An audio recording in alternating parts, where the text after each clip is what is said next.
Good morning, everyone, and you're very welcome to our IT and Technology Virtual Career Series here in DKIT. This is the first event of our IT and Technology Day, and to launch this event, we are delighted to have our very close partners, Prometric, launch this event. Prometric have been a constant supporter of DKIT through their excellent placement program, through their strong connection with DKIT in many different ways, and of course employing our graduates. We are delighted to be able to share this particular session with them. We're going to take you through their company, their graduate opportunities, and how you can get involved with them as a placement. Just like all sessions as part of the DKIT Virtual Career Series, we really want you as students and graduates who are listening live to get involved, to drop any questions you have or any comments into the chat or questions tab, and make sure that we have time at the end for a Q&A where Brendan, Darren and Alan, who are here from Prometric, will be able to address those queries. So just to give a formal introduction to that, we are joined today by Brendan Gallagher. Brendan's a great friend of the college and Director of Global Test Publishing. We're also joined by Alan McGill, who is Senior Manager of Software Development. And we're joined by Darren Morgan, who is our great support in terms of the area of HR and talent recruitment. So without further ado, Brendan, I'm going to hand over to you and you can take us through the presentation.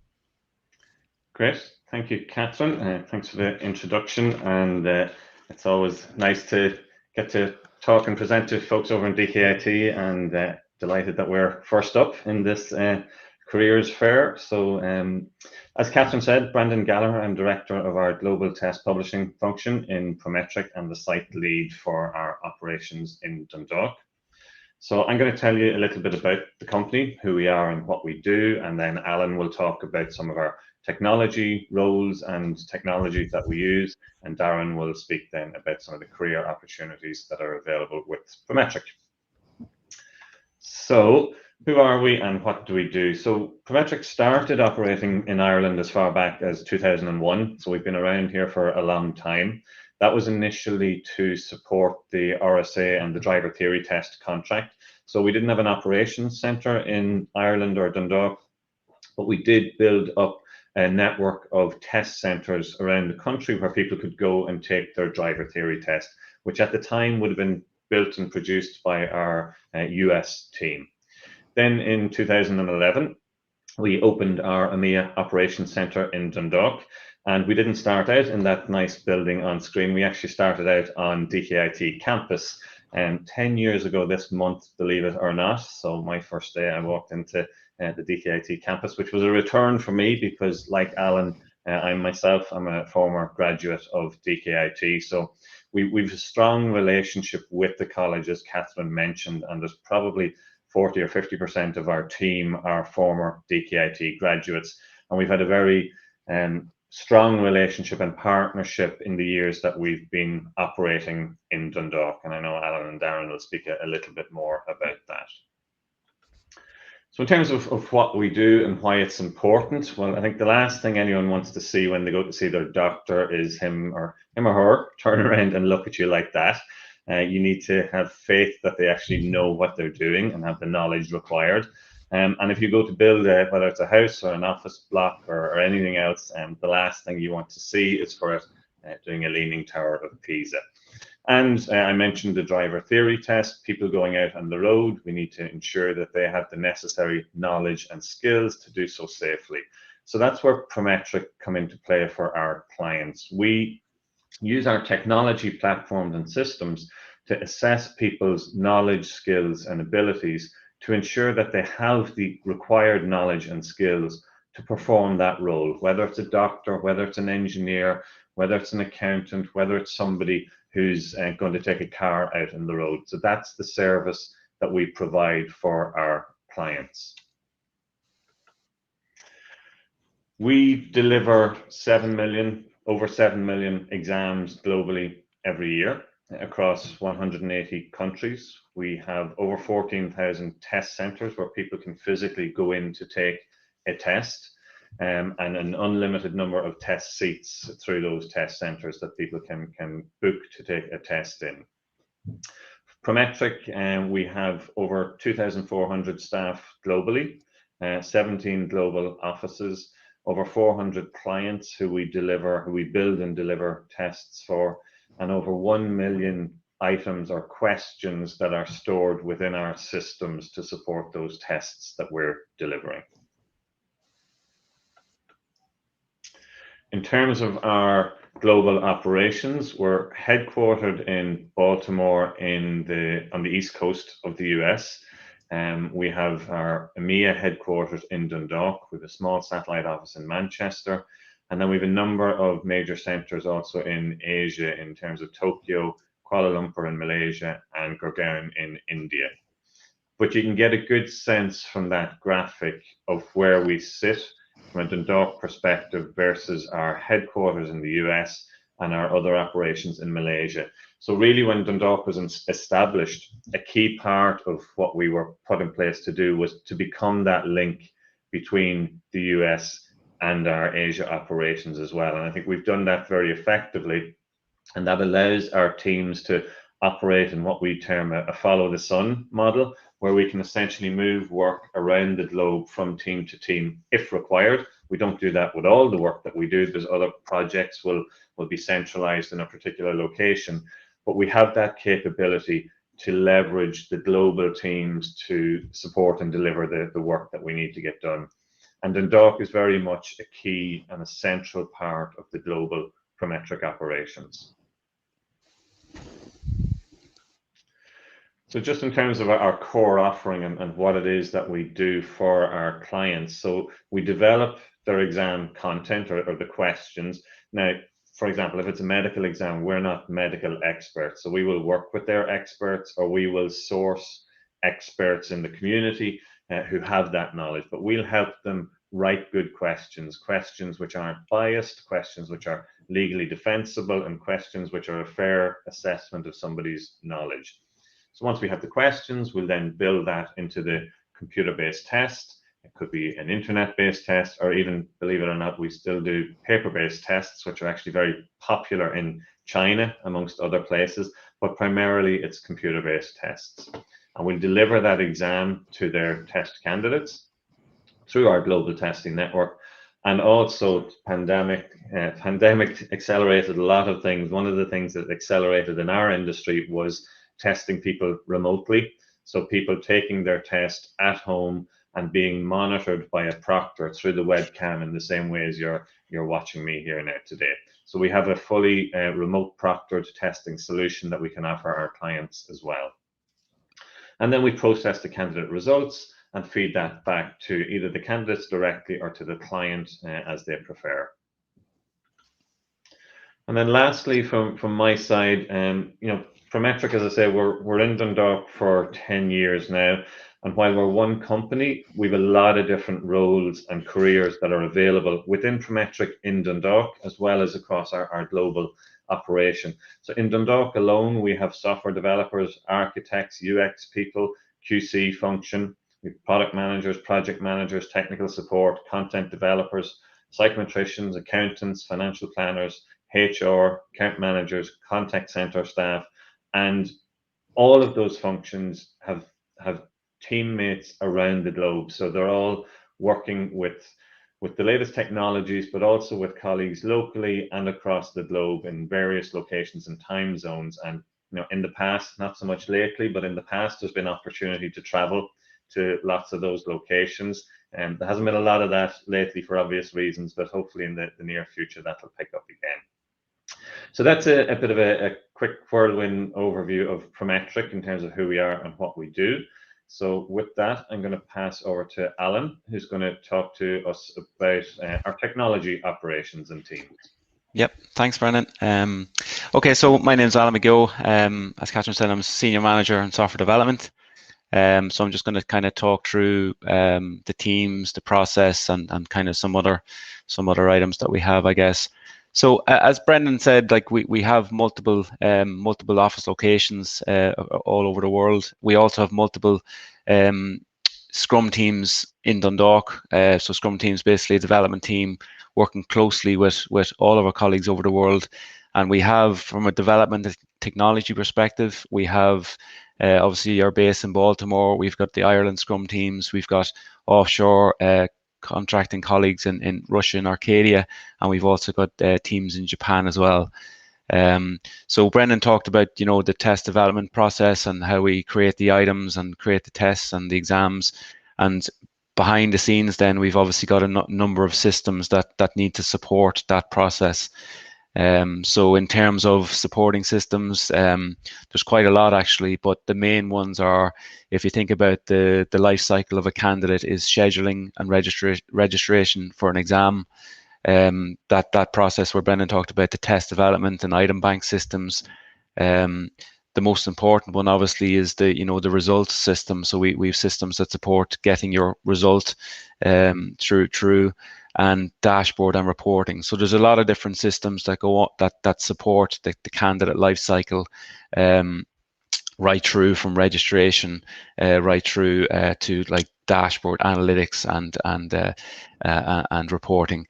And as Brendan said, there's over 7 million candidates a year, so there's a lot of work goes into making sure that we have the correct features and making sure we have the correct support for those applications. And I suppose that the main reason why we do it is to provide like a fair and an equal opportunity for the candidate while they're taking their exam, which helps obviously our candidates and then obviously the clients as well.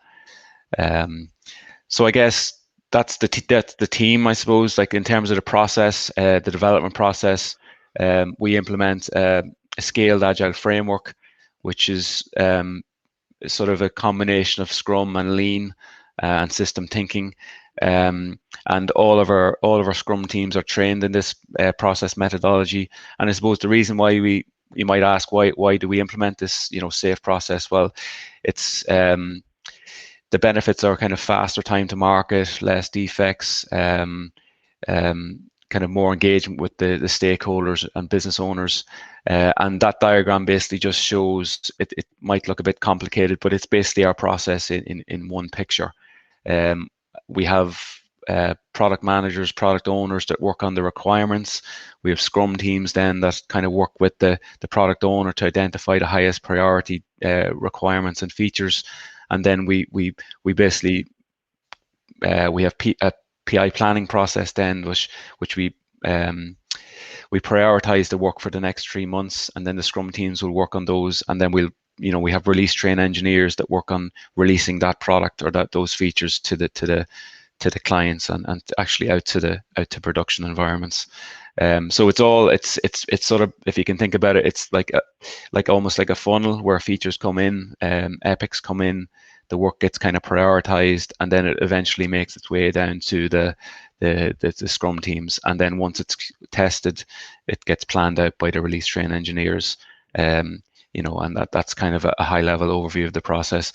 I suppose, like I said, all of the Scrum team members are trained in this process, and all of the team members also have a Pluralsight subscription. So that's like our learning platform that we have for Prometric. So it offers online learning, and we also do role IQs as well. So basically, we can target certain areas that employees might be lacking a little bit of knowledge in. So you can do assessments that sort of target your weaker areas, and then it'll suggest courses that you can take to sort of upskill in those areas. So it's very much a proactive learning environment, and a continuous improvement environment as well, where we're always trying to improve our process or improve our knowledge base. So it's kind of it's very good in that sense. So that's the process, I guess. Some of the technologies we use, obviously, we use quite a large amount of technologies. We're kind of more of a .NET shop, I guess. So we've .NET Core, we've .NET, we've C#, Visual Studio is mostly used by the developers and Scrum teams. Web API, HTML5, jQuery, TypeScript. There's a lot of technologies used. That's only some of them, I guess. And I suppose we are focusing on a quite a large effort at the moment with regard to cloud migration. So we're using a lot of cloud technologies as well, and the latest kind of technologies in terms of Service Bus, Azure Pipelines, Azure Functions, Cosmos DB, and Synapse Analytics. So those are some of the, like I say, some of the technologies we're using. There's obviously a lot more, but those are kind of the main ones that we're using at the moment to help us support all of the systems that I just mentioned a couple of slides ago. I guess, yeah, and I suppose the opportunities at the moment. So we do have obviously a number of open positions at the moment. We obviously have been running the software intern program over the last couple of years. Obviously with COVID, it's been difficult the last year, but it's been very successful for us. We've seen great candidates come through. We've seen candidates return, to Prometric as full-time employees. Which is great to see. And then I suppose the positions that we have at the moment, so we've got a number of open positions like team leads, software engineers, software developers in test, and junior software developers, and actually many more that we're probably looking to fill UX UI roles over the coming months. So yeah, that's pretty much it for me, I guess. So yeah, that's lots more opportunities to come, I think. So I'll pass you over to Darren now, so he's going to talk about the HR side of things. Thanks, Alan. So yeah, thanks for having Prometric and myself and Breton today, to everybody at DKIT. So very quickly, I know Catherine introduced me. I'm Darren Morgan. I'm the HR manager for EMEA, so predominantly looking after the European and Middle East countries, with the largest headcount being our Dundalk office, which I know Breton gave us a good insight into. So very quickly, the Prometric and Dundalk, or the DKIT, sorry, relationship. So we do have a proud, long-standing relationship with DKIT, which Brendan talked to and Catherine always talked to as well.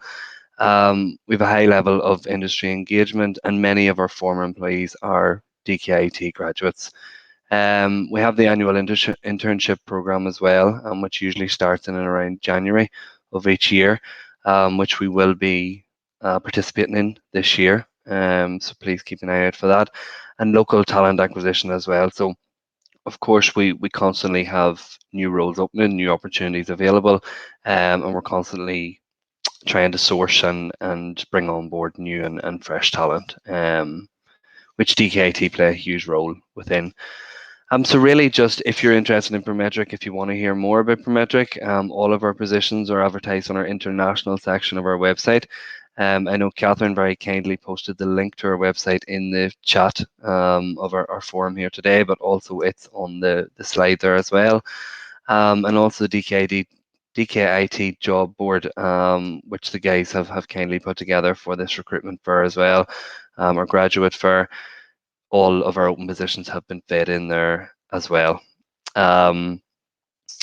And that really covers all. I mean, my role in Prometric is about talent management, talent development, again, which Catherine touched on at the start.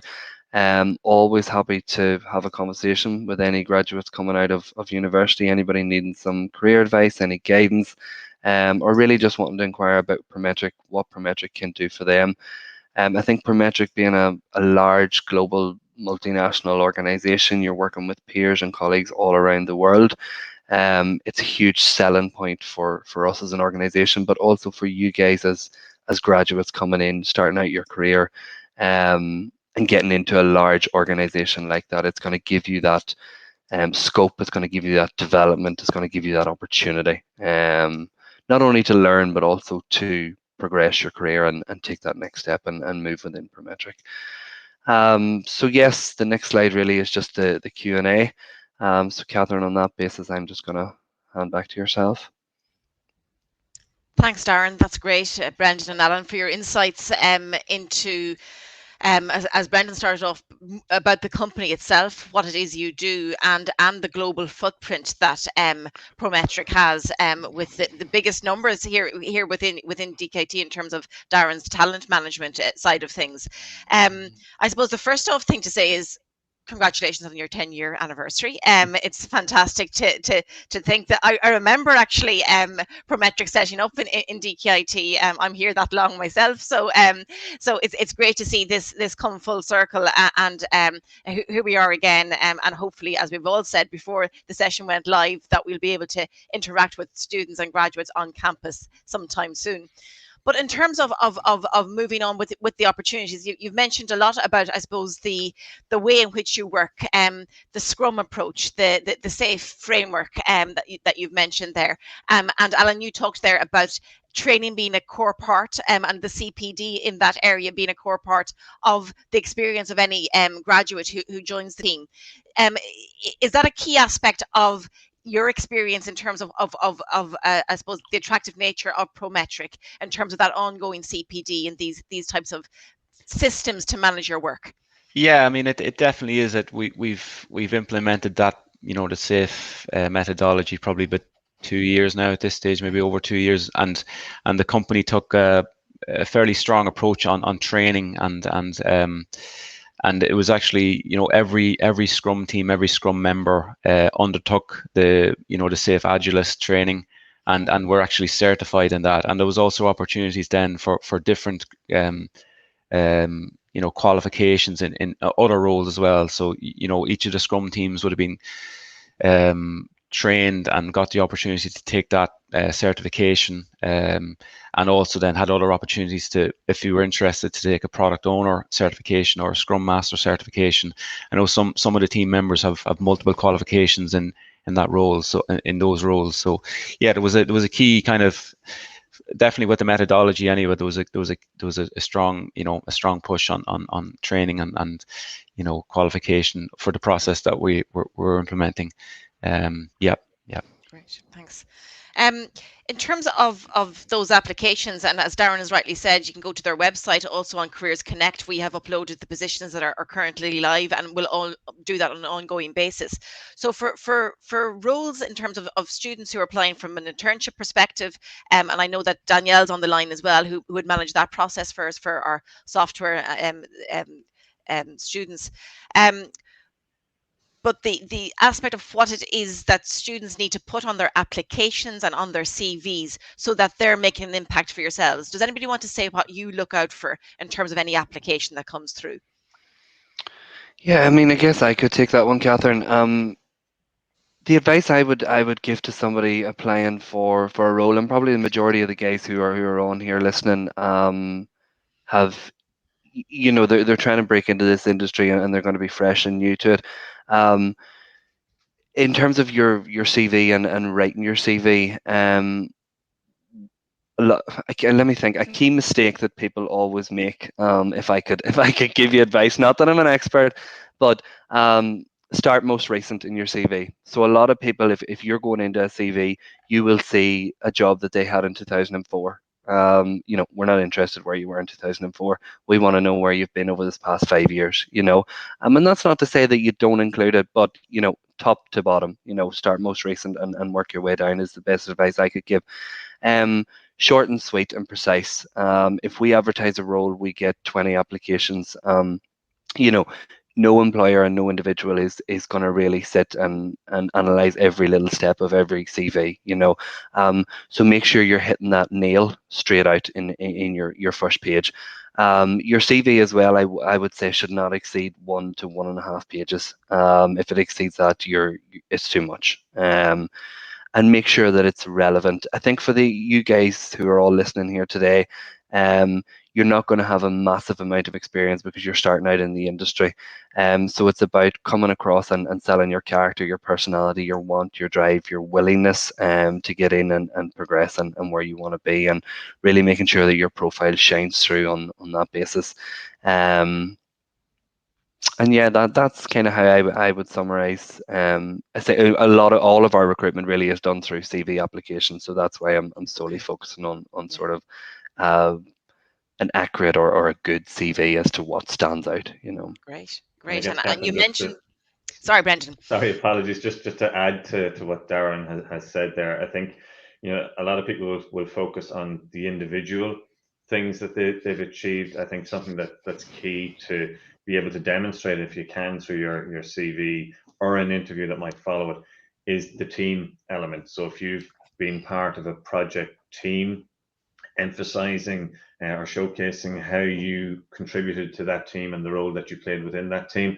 Most of what we do in this organization, like most of the other organizations, it's a team effort, and you're working with colleagues, and you need to be able to demonstrate that you can work collaboratively with other people. So that's something I think as well is a good call out.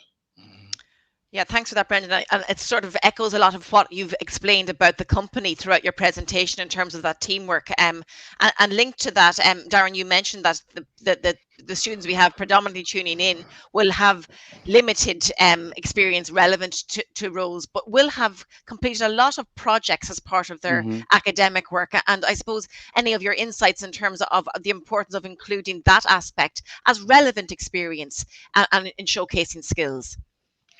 Yeah, absolutely, Catherine. Absolutely, and I mean, even giving an insight into that as well. I mean, as part of the application process for any of the roles from the internship right through to permanent positions, there will be an interview associated with it. And I think that's a key thing as well in completing an interview. A lot of these guys who are watching now could be in third or fourth year, might not have done an interview in 4 or 5 years.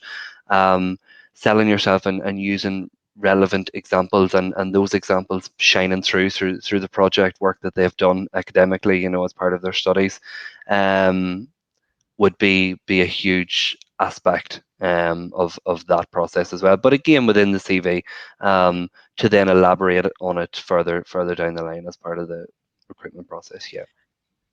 Great. So guys here, if you're listening in, it's really important for you to include those experiences. Sometimes we overshadow them, we don't look at them, we think about the part-time job, and we know that there's relevant good skills within that, but the work that you do as part of your projects, your assignments, the group work projects that Brendan alluded to there, are important to include on the CV.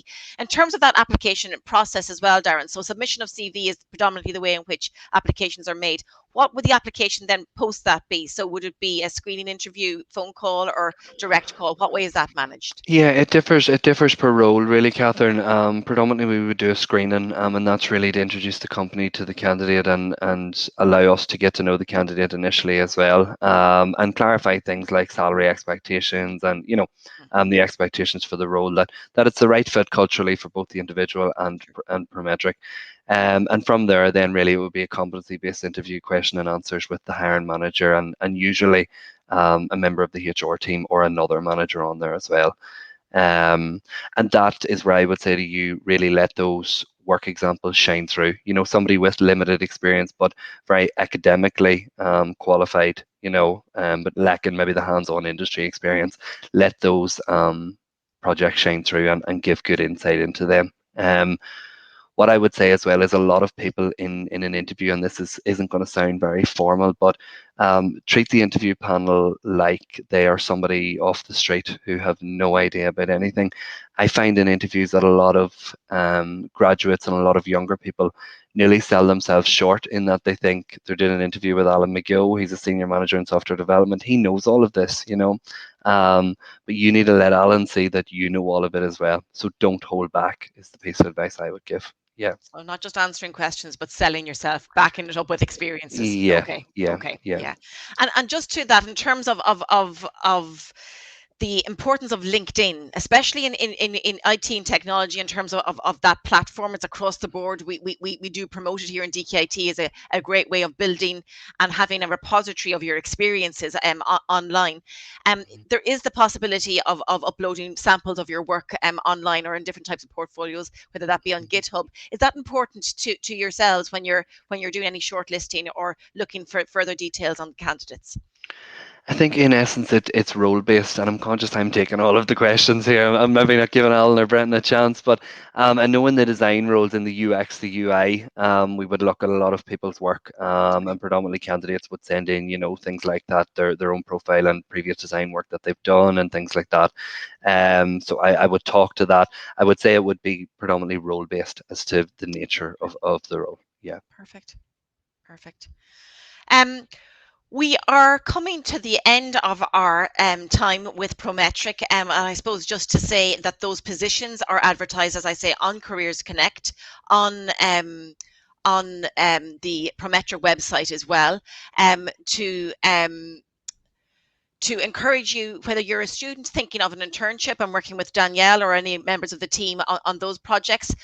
Maybe there's also students tuning in from outside the IT and technology. We do know that Prometric do take students from business and different other areas as well, and to encourage you to do that, and to look back on this presentation and look at the detail of the overview that Brendan has given, and the detail in terms of the process of the work with Alan, and that should give you a good insight to being able to conduct a good interview when it does come to your time. So thanks, Brendan, Alan, Darren. Look forward to your inboxes being very full over the next while. And thanks as always for your ongoing support. And just a mention there from Keelan, who I know you all will know very well, just acknowledging your presentation, and great to see you back here and supporting DKIT. So thanks to everyone. Thanks very much, Catherine, and best of luck to everyone. Thanks, everyone.